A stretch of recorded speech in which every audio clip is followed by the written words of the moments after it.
자, 한반도 정세 할 수 있을지 모르겠는데 13분 만에 전쟁 위기를 한번 짚어보겠습니다. 야. 3월 4일부터 한미연합훈련이 시작이 됐습니다. 최근에 이제 주변에 보니까 전쟁 위기를 좀 심각하게 느끼시는 분들이 재난 가방 이거를 검색해가지고 네. 준비하시는 분들도 있어요. 그 모습을 보고 또 다른 어떤 지인분이 저런 걸 싸는 사람이 있는데 나도 정말 이렇게 나면 전쟁 날 것 같아서 가방을 준비해야 되나 이런 얘기도 하시더라고요. 근데 이제 한편으로는 연례적인 훈련이다. 전쟁에 대비한 훈련은 늘 있어야 되는 거 아니냐. 이런 얘기들도 하잖아요. 어떻게 생각하시는지 우리 김인재 네. 씨부터. 네, 저는 뭐 연례적인 훈련이다 이런 거는 좀 아닌 것 같고 뭐 북한에서도 연례적으로 미사일 쏘는데 우리가 아무 상관없이 생각하진 않잖아요. 뭐 그러네요. 그런 생각도 네. 좀 들고 그리고 군인이 훈련은 해야 되는 거 아니냐 뭐 이런 얘기를 하시는 분들도 있는데 그냥 싸우는 걸 생각을 해도 내가 좀 체력 단련을 해야 되겠어, 싸우는 방법을 좀 익혀야 되겠어 하고 권투장에 다니고 뭐 이러는 거랑 막 애들끼리 몰려다니면서 패싸움 준비하고 막 강목 같은 거 들고 돌아다니고 네. 뭐 이제 벽에다가 누구 사진 붙여놓고 뭐 주먹으로 치고 이런 거는 또 실제로 느낌이 치지 다르거든요. 않고, 네. 실제로 치지 않고 계속 무리를 지어다니면서. 느낌이 달라요. 네. 이걸 똑같이 생각하면 안 될 것 같습니다. 네. 네. 저는 훈련의 목적이라고 하는 게 무엇이냐. 국민의 생명과 안전을 지키기 위해서 훈련을 하는 거 아닙니까? 그러면 다른 걸 따질 필요 없이 윤석열 집권 이후에 대규모로 압도적으로 늘어난 이 한미연합훈련이라든지 대북 적대 군사 훈련으로 우리가 안전하다고 느끼고 있냐. 우리의 생명이 더 존중받고 있다고 느끼고 있냐, 평화로워지고 있냐, 이걸 보면 될 것 같아요. 근데 그렇지 않다는 게 지금 곳곳에서 징후로 드러나고 있는 거고, 재난 가방만 하더라도 그 증거 아닙니까? 국민분들이 국가가 전쟁이 났을 때, 정부가 전쟁이 났을 때 나를 지켜주지 않을 것이라는 것을 확신하고 있는 거잖아요. 각자 살아남아야 된다고 느끼는 거고, 그러니까 재난 가방이라든지 전쟁 가방이라든지 생존 가방을 싸고 있는 거 아닙니까? 그래서 이것만 보더라도 이 훈련이 우리의 안전, 우리의 평안을 보장해주지 못한다는 것이 너무 확실한 것 같습니다. 제가 찾아보니까 올해 들어서 그 한국군이 한미연합훈련이랑 이제 자체훈련 포함해가지고 훈련한 날 일수가 1월은 31일 중에 28일을 냈고요. 2월은 29일 중에 29일을 냈거든요. 네.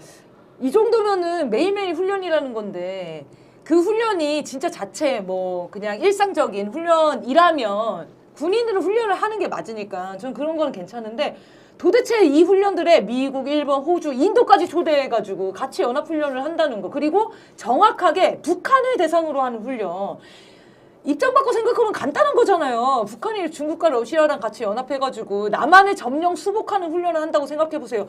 발언만 점령 수복 나와도 난리인데 이 난리인데 이거는 정상적인 훈련의 형태는 아니라고 보는 거죠. 네, 그렇기 때문에 전쟁 훈련이 일상적인 훈련이기 때문에 문제없다. 이렇게 주장하는 거는 이제는 우리의 의도는 그렇다고 친다고 쳐도 상대방이 그렇게 느끼지 않으면은 문제가 되는 거 아닙니까? 그게 외교인데. 네. 네. 그리고 그동안에 한미연합 훈련을 할 때 방어적 훈련이다, 연례적 훈련이다 이걸 강조하기 위해서 일부는 북한이 공격하는 시나리오, 그럼 2부에 우리가 반격하는 시나리오로 진행을 했었습니다. 근데 윤석열 집권하고 나서 어떻습니까? 이 1부, 2부 구분이 없어졌어요. 네. 그냥 북한을 선제 타격하는 작전 계획 502로 이 훈련을 전면하기 시작했고 이번 훈련부터는 작전 계획 2022가 진행이 되는데 그냥 선제 타격만 하는 것이 아니라 핵전쟁 상황을 가정해가지고 이것과 관련한 또 훈련을 진행하지 않습니까? 그래서 그 성격 자체가 매우 공격적이고 매우 호전적인 방향으로 노골화되고 있다는 것을 알 수가 있습니다. 네, 그래서 지금 전쟁 위기라는 게 반복적으로 저희가 되긴 하지만 현재 지금 3월이 가장 위험하다 이런 얘기들이 나오고 있는데 최근 전쟁 위기로 보는 징후들이 있으면 몇 가지 얘기를 좀 나눠봤으면 좋겠습니다. 우리 김인재님부터. 저는 뭐 징후까지는 딱 아닐 수도 있을 것 같은데 방구가 잦으면 똥 된다고. 잘한다. 이번 한미연합훈련 기간에 한 50차례 정도 훈련을 진행을 한다는 거 아닙니까? 네네. 그래서 네. 지난달에도 뭐 29일 내내 훈련을 했다고 하는데 이렇게 자주 훈련을 하다 보면 전쟁 위기가 커질 수밖에 없다고 생각을 하고요. 저도 실제 전쟁 위기를 느껴서 막 부모님이랑 전쟁 나면은 어디서 만나자 뭐 이런 약속을 막 하고 오고 그랬어요. 네네. 네. 그래서 야외 실기동 훈련이 늘어나는 거는 굉장히 심각한 문제입니다. 왜냐하면 지난번 작년 같은 경우에는 3월, 4월을 합쳐서 23회였잖아요. 이번에는 3월 한 달 동안만 야외에서 실제 군사를 기동하는 훈련을 48회를 한다는 거예요. 그러면 하루에 한 건 이상의 실기동 훈련이 이루어지는 거 아닙니까? 그리고 이게 한반도 전역에서 일어나는 건데 그럼 전 지역이 군사 훈련장이 되는 거고 이것은 다시 말하면 한반도에 살고 있는 전 국민이 전쟁의 위험에 노출이 된다는 겁니다. 그리고 오늘 기사 난 거 보니까 북한의 김정은 국무위원장이 북한의 서부 군사 기지 훈련 기지들을 방문을 해서 이 한미연합훈련에 대응해가지고 일련의 훈련들을 지도하는 모습들이 나왔습니다. 그런 거 보면 북한에서도 국방성 발표도 있었고 김정은 국무위원장의 현지 지도도 그렇고 이 전쟁 위기에 대해서 한미연합훈련에 대해서 강경하게 대응하겠다는 입장을 밝히고 있지 않습니까? 그러니까 전쟁 위기가 훨씬 고조되고 있는 상황인 거죠. 네. 이렇게 보시는 분들도 있어요. 전면전은 일어날 수 없다. 국지전으로 끝날 거다. 국지전은 윤석열한테 유리하다. 그래서 신원식이 국지전 도발을 할 가능성에 대해서 많은 분들이 우려를 하시잖아요. 네. 왜 이렇게 전면전이 나지 않을 거라고 확신을 하는 거죠? 그래서 저는 사실은 지금 정세는 국지전은 없다. 국지전이 일어난 순간 전면전이다라고 북에서도 강조하고 미국의 전문가들도 우려하고 러시아에서도 얘기한단 말이에요. 왜 이러는 겁니까? 왜 안 믿어요 도대체?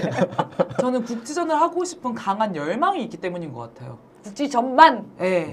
전면전으로 번지는 건 너무 부담스럽고 사실 감당할 수 없을 거라는 생각이 드는데 국지전만 할 수 있다면 그건 너무 원하는 바잖아요. 미국도 원하는 바고 이 윤석열 정권도 원하는 바죠. 네. 그래야지만 한국 내에 어떤 불만 세력, 윤석열이 생각하는 공산 전체주의 세력을 때려잡고 자기 장기 집권 체제를 구축할 수 있는 거 아닙니까? 네. 그래서 그거를 강하게 열망하고 있는 지금 흐름이 있기 때문에 신원식 발언이라든지 윤석열의 발언이라든지 김영호의 발언은 그런 열망의 표출이 아닌가 이런 생각이 들고 이 한미연합훈련이라든지 각종 군사훈련을 시도하는 것도 국지전에서 그칠 수 있는지 그 가능성을 계속 타진해보는 게 아닌가 이런 생각이 듭니다. 네. 네. 어떻게 생각하세요? 똑같은데요? 김은지 씨. 아, 그것도 한 줄평으로 아, 윤재 씨 왜 이래?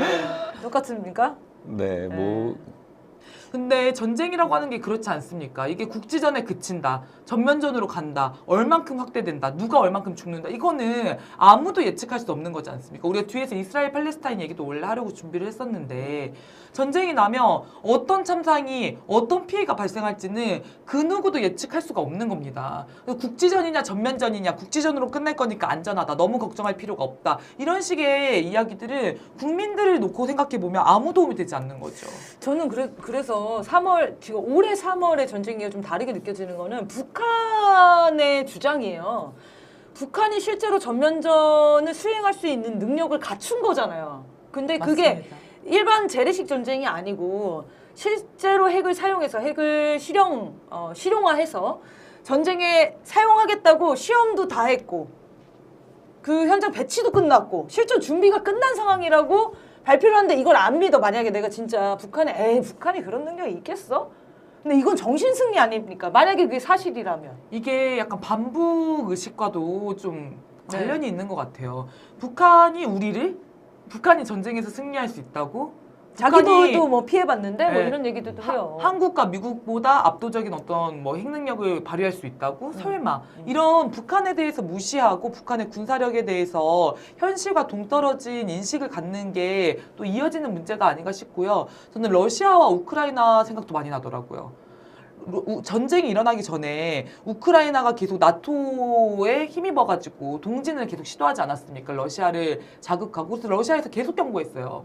이렇게 동진에 오면 전쟁이다. 하지 말라라고 했는데 믿지 않지 않았습니까? 실제 우크라이나인들도 전쟁이 날 거라고 예측을 못했다고 하잖아요. 그래서 다국적 훈련 계속 벌이고 결국 전쟁이 나지 않았습니까? 그러니까 전쟁이라고 하는 게 에이 안 나, 설마 나겠어 이런 거는 존재하지가 않는다는 거죠 이미. 네. 지금 국제 정세가 그만큼 긴장이 고조돼 있고 이 힘과 힘이 부딪히는 강하게 충돌하는 각축장이 되고 있다는 것을 우리가 좀 알아야 될 것 같습니다. 네. 윤석열이 뭐 전쟁을 부르짖고는 있지만 좀 두려워한다라는 징조가 보여요. 쌍용훈련이 네. 취소됐다는 얘기죠. 우리 김인재님이 설명해 주실 겁니다. 그 원래 한미 연합 훈련을 하면은 필수적으로 하는 훈련 중에 하나가 연합 상륙 훈련이 있습니다. 그게 쌍용 훈련이라는 건데 올해는 그거를 진행을 하지 않는다고 해요. 이제 뭐 핑계는 미국이 전쟁을 실제 진행 중이기 때문에 바빠서 못 오겠다. 뭐 이런 말 같지도 않은 이야기를 네. 하고 있는데 하도 많은 훈련을 해가지고 한 네. 곳에 모이기가 쉽지가 않다. 뭐 네. 이런 얘기가 있더라고요. 그래서 그리고 훈련을 취소한 훈련 자체를 안 하면 되죠. 아니 가장 강력한 훈련이 쌍용 훈련인데 다른 훈련을 하다가 쌍용 훈련을 아이, 못한다는 명분이 게 너무 좀- 슬프네요. 네, 그래서 쌍용 훈련이 빠진 게 사실 그런 이유 때문이 아니라 실제 전쟁이 나면은 전면전으로 갈 것 같다는 판단을 미국도 하고 있기 때문에 쌍용 훈련을 빼자고 하지 않았나 이런 네. 생각이 좀 들고 또 신원식 장관이나 이런 사람들이 확장 확대 이런 거 안 도와주면은 미국 패권 무너질 거다 이런 이야기를 막 하고 다녔어요 며칠 네. 동안. 네. 그런 게 또 이런 훈련들이 빠지는 과정에서 불안감을 느끼고 그런 발언들도 나오지 않았나 생각이 들었습니다. 좀 네. 비슷한 현상이 있는 것 같아요. 원래 접경 지역에서 포사격 재개하겠다고 하지 않았습니까? 그래서 막 연천에 있는 사격장들이 언급이 됐었어요.